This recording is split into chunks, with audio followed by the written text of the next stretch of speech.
0 and liftoff.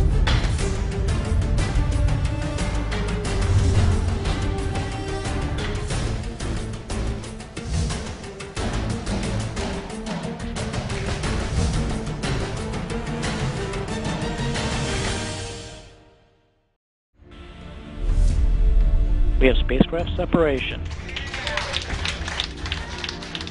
and confirmation from our video system.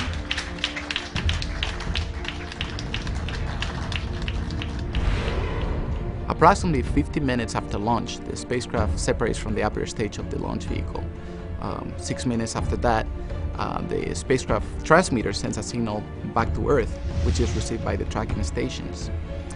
Once we receive that signal, we're ready to send our first command up to the spacecraft, and that actually marks the beginning of the cruise phase.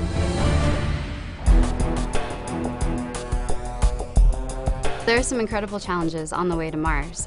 One of the things is there are always anomalies. There are always things that are going to go wrong that you never expected. You have a baby spacecraft that is now on its way to Mars, and it's seeing the space environment for the first time. So it's going to see temperature ranges from minus 250 degrees Fahrenheit to plus 250 degrees Fahrenheit. And you've got instruments all over the spacecraft. You've got propellant lines that you can't let freeze.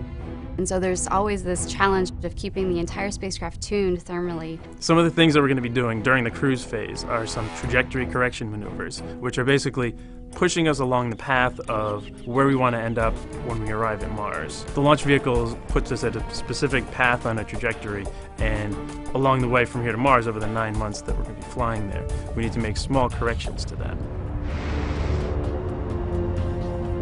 If you were trying to shoot a bow and arrow at a bullseye, at a target, and you had drawn back the bow and you had shot off the arrow, and you realized all of a sudden that it wasn't actually going to hit the target, how great would it be if you could pause in the middle, make a slight adjustment to the arrow, and watch it hit the target?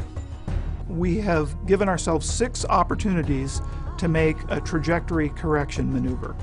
And each of those correction maneuvers uses the thrusters on the spacecraft to give a little push to the spacecraft to correct its trajectory. One of the things that makes landing on another planet so difficult is that we're essentially trying to hit a moving target. The spacecraft left a planet that was spinning around the sun at its own speed, and we're now aiming for another planet. And we can't just aim for where the planet is at the time that we launch, but we have to aim for where we think the planet's going to be by the time that we get there. All of those motions, the navigation team has to carefully track and predict where things are going to be in the solar system in order for us to successfully navigate to Mars. The trip from here to Mars is over 8.5 months, and we need to make sure that we monitor all the sensitive instruments, science and engineering, to make sure that over the 8.5-month journey, everything is working properly. The better we do our jobs during the cruise phase of the mission, the better the entry, descent, and landing phase of the mission will go, as well as the surface phase.